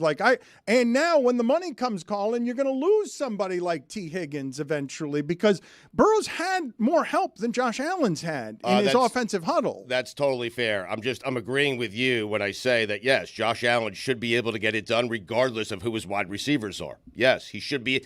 If we're going to talk about Josh Allen the way we talk about Josh Allen, which is a top 3, 4, 5 quarterback in the NFL, he should be able to win with any wide receivers. Mahomes has kind of like ruined it for everybody, right? Like you take away Tyreek Hill, you kind of have a bunch of no-name guys. Obviously you have Travis Kelce, but he just elevates the entire team enough where he can win a Super Bowl. Josh Allen, you take away Stephon Diggs, you've got Curtis Samuel, you've got Khalil Shakir, you've got Keon Coleman, who's been struggling in camp, Mike said. Well, it's been uneven. Like, he came out the gates red hot, then he's been struggling with OPIs at camp. It's his first camp. But Khalil Shakir is actually the guy that has wide receiver 1 buzz from camp. And he was very strong to end the season. It kind of felt like, to me, Diggs was slipping towards the end of the year, had a big possible moment in an important game. Shakir was a guy that was ascending and kind of took his job. And they've got 2 tight ends, so maybe they can run a little bit more 12 Mac personnel to Hollins. help him out. Mac Hollins is there, the boy. So it's like, if you're Mahomes level tier, you have to make everybody better, and you're about to do it right now, or we're going to figure out, hey, you're kind of a fraud. I do think, Stugotz, the amount of money, because the Dolphins, everybody's very careful with their salary cap money and where it is that they get limited. The Dolphins have more guaranteed money wrapped up in 3 guys, quarterback and their 2 receivers, than anyone else has on offense. So what they're telling you is, we're winning the AFC East in the next 3 years with offense. We don't care what the Jets are doing. We don't care what the Bills are doing. We don't care what the Patriots are doing. Offense is like we are hoping that Tua doesn't get hurt, that Tyreek Hill, that what he's been with the Dolphins isn't going to be undermined by any of the recklessness that's all over the rest of his life. You're trusting some volatile ingredients to get you to the top of the division. You are, but you're also trusting a guy who, from a football standpoint, has been pretty reliable over his career. Like, he's there every single week, and he is the best player in the NFL, I think. I agree with that. So The best player in the NFL? He's named number Yes. 1. Yeah. Top 100. He's number 1. He was voted number 1 by the We're players. putting him ahead of Mahomes? Yeah, Mahomes he's was 4. number 4. Yeah. Yeah. What are we I don't know doing? what we're doing, dude. What are we doing? Like, he literally marched through all those guys in the playoffs. All those guys in the playoffs while everyone was doubting him.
Let's have this Devin Hester conversation, because Stugotz is in his wheelhouse in a couple of different places. And Hall of Fame, should you be in? Should you not be in? Mm-hmm. This is something that it is rivers of content on God Bless Football. It is something that pays for Stugotz's luxurious life because he likes talking about whether someone should be in the Hall of Fame or shouldn't be in the Hall of Fame. Football Hall of Fame, you treat with more respect than the Basketball Hall of Fame. Well, I do. I mean, they put the right people usually into the Football Hall of Fame. I mean, there are many people in the Basketball Hall of Fame that have no business being in a Basketball Hall of As Fame. passionate as you've been in 18 months is for some reason mad that Joe Mauer is a first ballot Baseball Hall of Famer. But you don't complain a whole lot, as far as I can remember, about who is or isn't in the Football Hall of Fame. And this weekend, the Steve McMichael thing felt a little heartbreaking and generous and kind to somebody. I don't know how much of the audience knows who this person is, but seeing someone who was that kind of a menace, ravaged by ALS, and Boog Shambi does great work with ALS, Tom Haberstroh does great work with ALS. It is an uncommon prison of horror that you would not wish any of that on anybody you care about, to have life slip away like that. So from his home, he was inducted into the Hall of Fame, and it was just hard not to be ravaged by that. But that's not what you want to talk about. You want to talk about another Chicago Bear. You want to talk about Devin Hester, kick returner. Should he be in the Hall of Fame? You say no. No, I think Devin Hester actually should be in the Hall of Fame. I think where he got carried away was during his speech. He said, hopefully this opens the door for guys like Josh Cribbs. Josh Cribbs is not a Hall of Famer. Devin Hester, you are. Josh Cribbs, you are not, okay? He's not a Hall of Famer. And I will start caring about the Hall of Fame the way I care about the other Hall of Fames if Josh Cribbs gets in, because he has no business getting in. He's not a Hall of Famer. We talked about this with Siciliano earlier. Eric Metcalf is more deserving because of the other things he did of making it to the Hall of Fame than Josh Cribbs. So Josh Cribbs, Devin Hester, I'm telling you, got caught up in the air. He got carried away. He did not mean that. And if he had the chance to take it back, he would. Yes. You don't think he was reading some prepared remarks? You think he erred by saying that he just was... Why do you feel so strongly that Josh Cribbs isn't and Devin Hester is? Because Devin Hester, I associate Devin Hester with the greatest kick returner, punt returner of all time. And I feel... But what's the metrics that you're using? When your eyes? No, when you think? This is the metric. Because like Josh Cribbs, up until recently, Josh Cribbs had the most kickoff returns for touchdowns ever. You asked the metric, I'm going to answer, okay? When I think about punt returning and kick returning, the first name I think of is Devin Hester. That's not a metric. It's my metric. It's a metric, it's my metric. But like Josh Cribbs is pretty high up. First thing I think of. Don't you think it's stats? Don't you think it's a pretty good standard for no matter the position, even if you're a specialist, that if over the course of an era, you were at one of the first or two names that people would rattle off, you should be a Hall of Famer regardless of the position. We're going to run into this with Adam Vinatieri on the ballot. Hall of Famer. I think you should be a first ballot Hall of Famer. Yeah. You should be a first ballot Hall of Famer because the clutchness, the massive kicks, the fact that he was really good for a really long time, and over the course of an era, everybody would say that's the guy. But when I think kick returning, punt returning, the first name I think of is Devin Hester. The second one is Billy White Shoes Johnson. I mean, that's it. White Shoes Johnson. I've never once thought about Josh Cribbs. Billy White Shoes Johnson. I think he kind of invented. You didn't think about Josh Cribbs like 8 times when he was running it back for a touchdown? No, okay. I didn't. He was also into Andrew Siciliano's Metcalf point. Josh Cribbs, I think, was a more impact player on offense than Devin Hester was. Well-rounded, more well-rounded.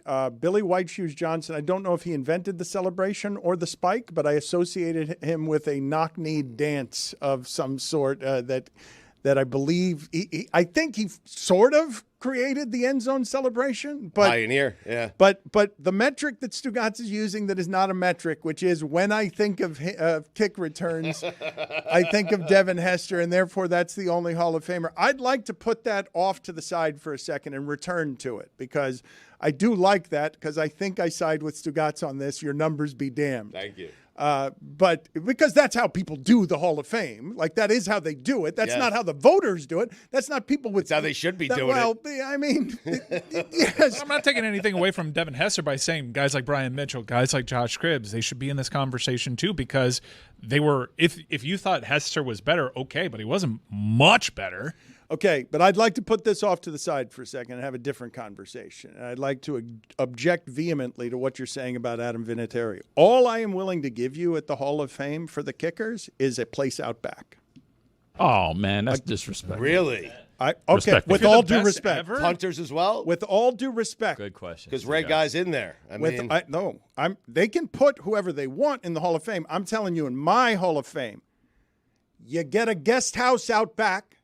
You can have a bridge between the two places, a walkway, a skywalk of some sort. If you want to put in if you'd like to put in a little airport, one of those treadmills that gets them from place to place? The walkway? Moving walkway. Moving walkway, yes. But you're out back, and you're closer to an outhouse than you are to a guest house. You guys don't play football. You're important. I'm not saying that the rules don't make you important, but you're not playing football. Go in the back. Even Mark Mosley? Everybody. He won an MVP. Not all of you. He won an MVP. So you're anti-first ballot. I'm anti putting them in the place where the people collide.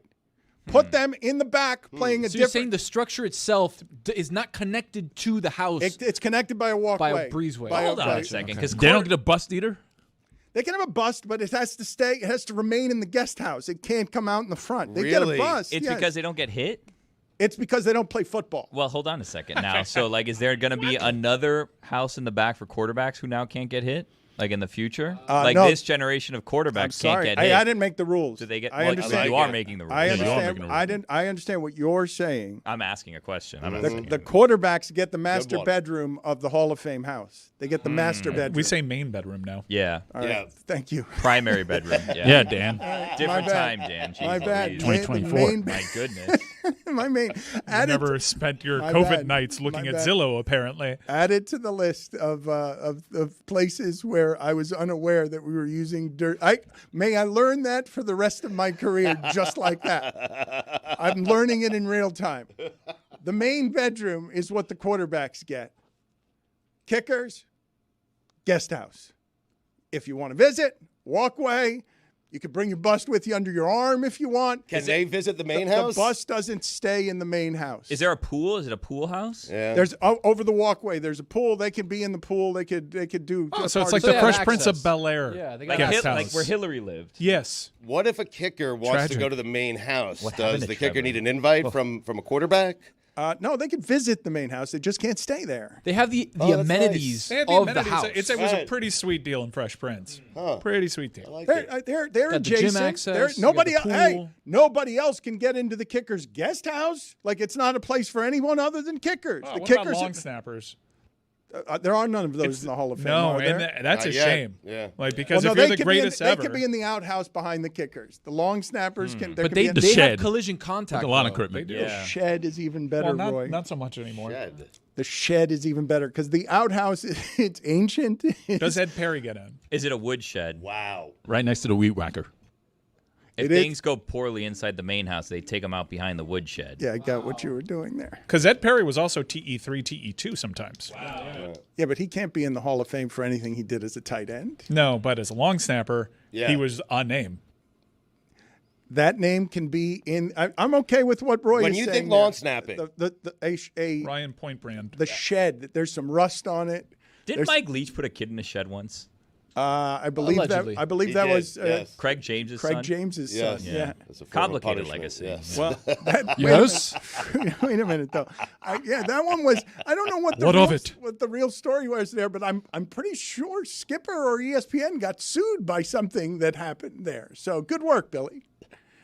I'm pretty sure it's an outhouse that I have to put the long snappers in, but the long snappers aren't. It's empty.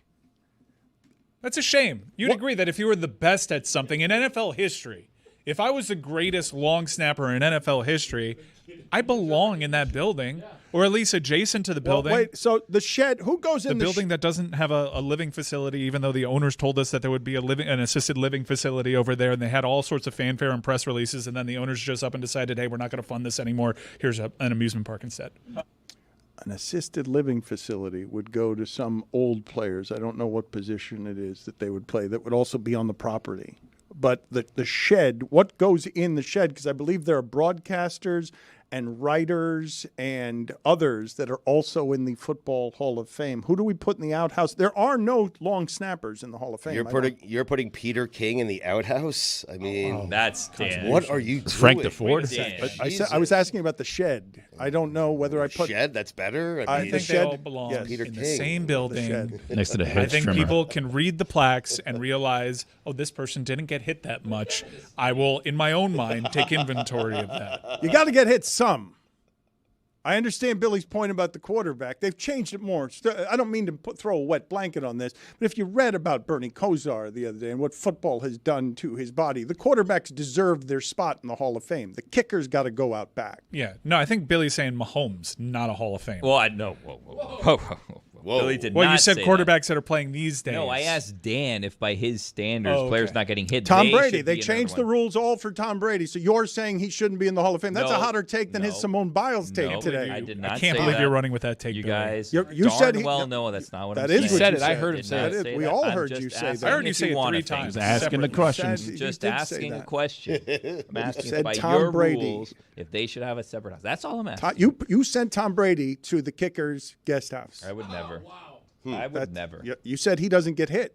No, I didn't say that. That is what you said. No, I said present-day quarterbacks. He's not presently a He's present-day going to play quarterback. this season. He's going to play this season. That You is- don't think he's going to come out of the We'll booth see. and play this season? Feels like he might be. He He better kind not. of had a statement that was a little bit like, "Come get me." You and Stugotz have been saying for 5 years he's coming back, and now that I'm putting him in the Hall of Fame, and He's you're done, trying to take yeah. him out, now he's Well, done. no, because I want him in the main house. You're trying to put him in a separate house if he comes back. Those are the rules. If a team that is competing for a championship suffers a quarterback injury, and we're not crazy about their backup situation, Tom Brady essentially said in that situation, "I'm open for business." It's amazing. If Brock Dak- Purdy, you amazing. better work on your conditioning. That's the pal. guy. Hey, Yep. if Dak gets hurt this season, He better not there. for his sake. Do we know Yeah. whatever happened to the ownership stake in the Raiders? Because I kind of like. I don't think that did was ever Did it ever finalized. finalized? I don't Because know. if it got finalized, it would be more complicated because he would have to divest. Yeah. Jerry Jones is all in at his age. They start 2-3 and Dak gets hurt. It's Belichick and Brady who are going to be coaching and quarterbacking your Dallas Cowboys 5 games into the season. Or maybe the 49ers. McLovin actually had a take on Bill Belichick's media career that I hadn't really considered. I know that this very busy schedule of his is really just him angling for his next job, a public perception. And McLovin had very inspired takes in that he was like, well, this is a little strange that a dude that was so not media friendly just gets welcomed in with open arms, just be the guy. But can we trust you with football analysis? What's your agenda? Are you actually going to be critical? Are you only going to be critical of the jobs that you want? How is this going to work? I could trust Belichick. I mean, we've been trusting John Fox for years. The reason we're so excited is a coach with this resume is never available to broadcast. It was Parcells probably was the last one. No, but there has never been in the history of coaching, not Jimmy Johnson, not anybody. There's never been somebody who gets all the broadcasting jobs and gets to lord over with giant voice your every Sunday because he's in so many places. And anyone he criticizes is going to get aggregated and feed the media machine on a job that you saw how J.J. Redick used it. You could just dump a media career. No, I want to go do this. You kidding me? Like But Bill J.J. Redick was very critical often. He didn't really pull punches. Do we think a dude that wasn't media friendly at all will give us what we're hoping for? Because Omaha's tapped into this. It's why I'm super excited to have Tom Brady's live thoughts as a game is happening, because I've never had someone that great tell me what's happening. I've never had a coach this great weigh in week to week with 5 weekly appearances. Are you going to give me what I want, which is, honesty? Okay, but let's parse this for a second, Stugotz, because we around here have been talking for a long time about what comparatively to who Belichick and Brady are, all of the people who are dominating the media space, J.J. Redick, Pat McAfee, whoever's coming in here, all the smoke, all of the people who coming in here, none of them have the pedigree that Manning has in the football space and now content space. Right. Brady has, because Manning's over here just making quarterbacks and receivers for Netflix. Like Manning is being paid, God knows, like $700 million over 9 years for whatever he's going to make. And Belichick and Brady want in that game. Like they want to be the ones who are the power brokers of not necessarily making all of the content, but Belichick is going to have his voice remain in the game, even though no one would give him the power to run a franchise. He's going to remain relevant this season with whatever he's doing with media work that isn't to lose at this game he's playing, where he is going to control power and narrative through the media space to be able to see if he can get one of these good positions, because he's not going to end his career the way you think. He's just going to wander away to do media the rest of his life. I mean, he's 14 wins away from becoming the all-time winningest coach in the history of the NFL. Passing this Don is Shula. all. Look, man, these people are giant economies. Right, they're not small economies. Well, and maybe now that the Bank of Japan raised interest rates, But maybe it's not. all collapsing. Belichick's not doing what Brady and Manning are No, doing. Brady's all in. Belichick is renting. He's doing what Right. Herm Edwards Yes, did. yes. No, what these guys are all trying to Ruin do Arizona State. is control. Can you imagine Bill Belichick putting on one of those jerseys? They're trying to control money and power. Like they're and Well, the no, me- I think you're dead on with Belichick. He's trying to keep himself in the game, control the narrative, and stay relevant until he gets a job. But if we're calling it out, do you think that the consumer at large is going to meet Belichick's media appearances as with any sort of skepticism, with any sort of wondering what is your agenda here? Because it should be part of it. Because by all accounts, he tried to get hired this offseason, really wants to get this record, really wants to keep coaching. But it's none of this stuff is going to be met with skepticism. My point is, even if it is, it doesn't matter. Noise around Belichick, whether it's Deflategate or not, like anything around Belichick in terms of noise that keeps his name every week with us talking about it. The idea that the Giants have arrived at the media games, Stugotz, and the amount of work Belichick's taking on, like the amount he's taking on, he's going to be everywhere. I would say, though, that if you're aware of what his agenda is, that doesn't mean it's going to be less entertaining. In many respects, it could actually be more entertaining if you think that he has an agenda. I'll take a recent experience. Jesse Marsh was covering U.S. men's national team soccer games. He wanted Greg Berhalter's job. Everybody knew they didn't like each other, and it made for really captivating content because you knew come halftime, if they were level at 0 with Jamaica, Jesse Marsh was going to take a big steaming shit all over Greg Berhalter's performance, and he did, and it was great. So you'll be watching on a weekly basis to see who Belichick is unfairly criticizing because that's the job he wants. Or fairly. I'm coming out on the other end of this. No, it has to be unfairly for you to have As some long as we can all acknowledge, because he's lived a pretty charming existence in the media space because everyone's just excited to have him here, wondering how this is going to work out. But if we're all acknowledging that there is a bias and he's going to be going for certain jobs that he likes, I'm in on this. Be great if the Cowboys are 3-0 and he's like, McCarthy. And they should have won that game by 40. You think he's going to go after coaches? I feel like Yes. he's going to do that coaching fraternity stuff where he doesn't really take shots at any of the coaches. Well, we're going to be curious to find out. The part that I find interesting about the economy of this, Stugotz, because I'm listening the other day at 3:00 in the afternoon, and Rich Gannon is doing a show on satellite radio because football breeds just a giant economy of stuff where Charlie Weiss is over here doing something because you can get these guys paid for anything. The idea that we're headed into a football season that can feel like pro wrestling because it doesn't matter what the content is as long as you're supplying it. Monday ratings are giant everywhere. What did Belichick say?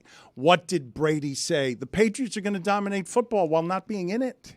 Like they're going to be able to control everything that's being spoken about because they don't have to go to satellite radio where Rich Gannon is. They get all the best jobs and all the best platforms. And Brady's coming in. I'll give you 3 hours on Sunday. I'll give you a guest hit here and there, and you're going to pay me $375 million to do it. Can't believe we're at that part of the timeline. When I was growing up and all these old Steelers had TV jobs, I was wondering, like, what did they do? And then in the 90s, Jimmy, Michael Irvin, Aikman, they started getting all theirs. We're at that part of the Patriots story now, where they're getting the job. But for now. But until they both come back and win a Super Bowl together with the Cowboys. With the Cowboys, yes, bringing Jerry Jones into the mix. All in. It is all professional wrestling now, though. Like they can change. They've all realized what the media can do for them after not having a relationship. These two guys, after not having much of a relationship for 20 years with the media, where they showed us anything. They don't have to join the media anymore. They create the media. They are the media. The Kelseys or their own media, their own entity. They control whatever it is, messaging that they want to get out there. It's in their control. Yeah, but the part that's ingenious about this, though, is that you know how fascinated we are with the gossip, drama, and transaction. You've got a coach lording over the proceedings who couldn't get a job, who's 14 victories from being the winningest coach of all time. There's no way that he sits out the rest of his career. He's going to be looking for a prime spot. And on top of that, you have the absurdity of a 45-year-old quarterback every time he talks to Jim Gray saying, I'm never going to say never. And it's like, what?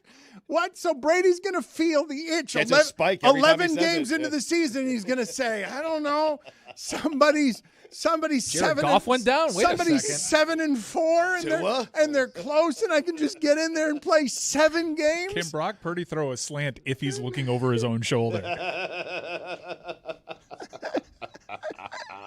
That's going to be hanging over the whole season. You know Brady's like really regretting that one because the Niners made overtures. Like, damn, I could have done it against Mahomes again. Yeah. I bet you he wishes he had that one back. Still has it. Well, he could get it back. He Like, still yeah, has like, it. here I am Still counting has it. him out like, oh, you missed still your has window, still time. Tom. One hit away. Your windows, for all I know, 5 years more from now. It's going to happen. It's going to be Brady and Belichick in Dallas, and their season's going to be ended by one of those kickers that I wouldn't put in the outhouse behind the Hall of Fame.